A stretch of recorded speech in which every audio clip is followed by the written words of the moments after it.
New York, October 31. UPI concern is rising. North Korea could engage in a fresh round of provocations during U.S. President Donald Trump's visit to Asia, but in South Korea, one of Trump's stopovers, there might be greater anxiety. The United States could be overlooking a longtime ally. Thomas Byrne, president of the Korea Society in New York, told UPI a South Korean fear of Korea passing the deprioritization of bilateral ties with Seoul and Washington could be the driving force behind support for the redeployment of tactical nuclear weapons on the peninsula.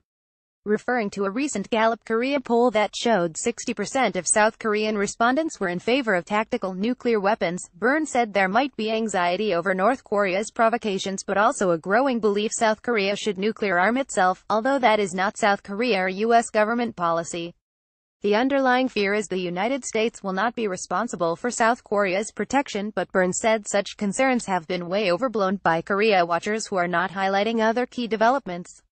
U.S. Defense Secretary James Mattis has made 2 trips to South Korea, reaffirming the alliance following Trump's inauguration, and the U.S.-South Korea militaries are in agreement regarding North Korea, according to the analyst.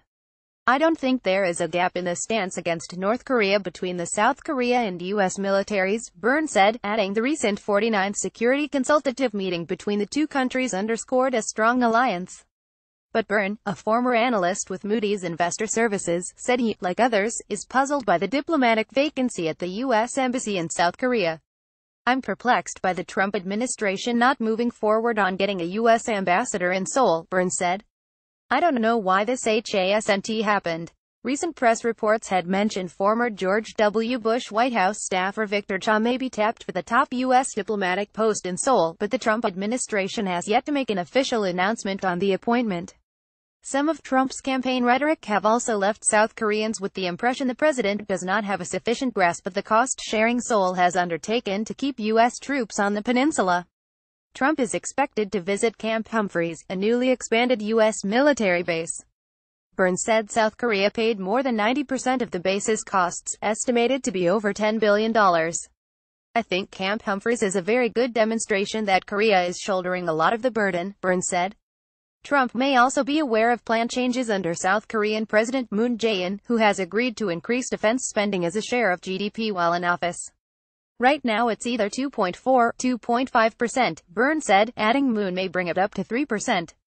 That increase would bring South Korea's defense spending well above guidelines followed by other U.S. allies, including NATO member states who spend about 2% or less of GDP on the military.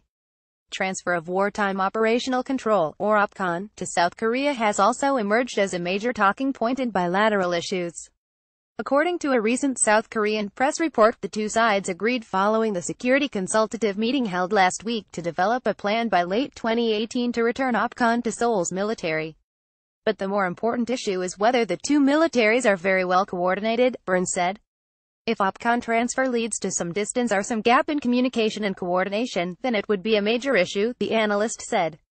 Byrne also said a bilateral trade agreement, the Chorus FTA, has been mutually beneficial, and more sound analysis is needed before the deal is renegotiated. Trump had called the FTA a job killer and suggested it would be terminated unless the agreement is renegotiated. Byrne said South Korean exports to the United States would have increased with or without the trade deal, and under the agreement South Korea imported more U.S. goods. About 2 out of 3 South Koreans recently surveyed said they were against renegotiating the trade deal, according to the Korea Times on Tuesday.